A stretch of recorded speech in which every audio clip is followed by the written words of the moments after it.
May nabili akong dalawang barena na original katulad nitong Bosch GSB 16RE yung model niya. Ito talaga pang professional. Tingnan naman natin yung nakasulat sa likod niya. Made in Malaysia. Tapos may 2017. Ibig sabihin 2017 pa ito ginawa. Tsaka may serial number siya.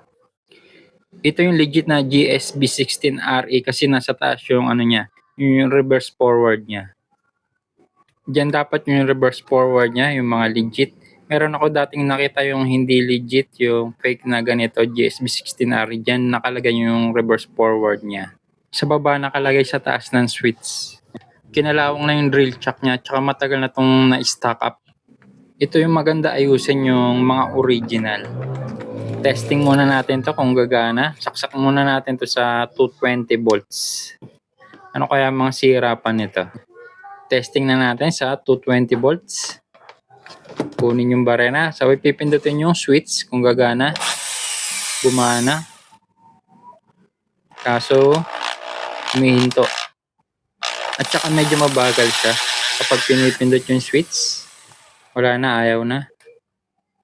Reverse forward, ayaw na rin. Huminto na siya. Kahit anong pindot natin, wala na, huminto na talaga. Ano-ano pa kaya ang mga sira nito pag binuksan ko na yung loob nito?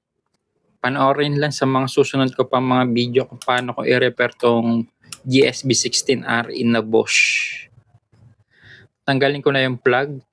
Testing naman natin yung isa naman, yung Hikoki.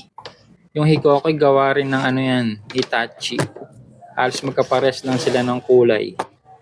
Ito naman i-testing ko, itong Hikoki Impact Drill. Mukhang matagal na rin to na stock up. Marami na rin yung housing niya. Tsaka kinakalawang na rin yung drill chuck niya. Ang model nga pala nitong impact drill ay DV13 VSS. Ito yung mga impact drill na matitibay talaga, malulumaan muna bago siya masira. Nababalatan na yung mga wire niya dahil na rin sa sobrang gamit tsaka matagal na rin ginagamit. Nakikita na rin yung tanso niya, itong wire niya malapit sa plug. Ilalayo lang natin para hindi siya magdikit. Nakatape naman yung isang wire niya. Saksak na natin sa 220 volts kung gagana. Ayaw pa pumasok. Yun, pumasok na. Testing na natin yung barena kung gagana. Ayun, gumana.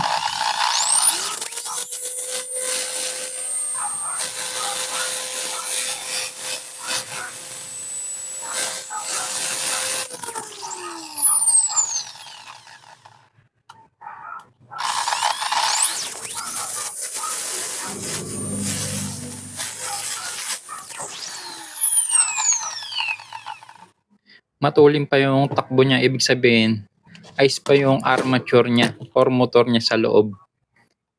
Mukhang ito lang talaga yung problema niya, yung drill chuck na kinalawang. Siguro hindi nila mabaklas to kung paano palitan. Ito ituturo ko kung paano palitan to sa mga susunod kong mga video.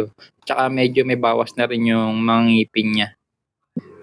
Kinalawang na rin siguro sa loob to yung drill chuck niya, kaya hindi na rin magamitan ng yung susi niya, yung pambukas. Ituturo ko rin yung paano baklasin tong drill chuck na to na Hikoki Impact Drill. Siyempre, bubuksan ko rin to yung loob niya, baka may iba pa siyang sira sa loob.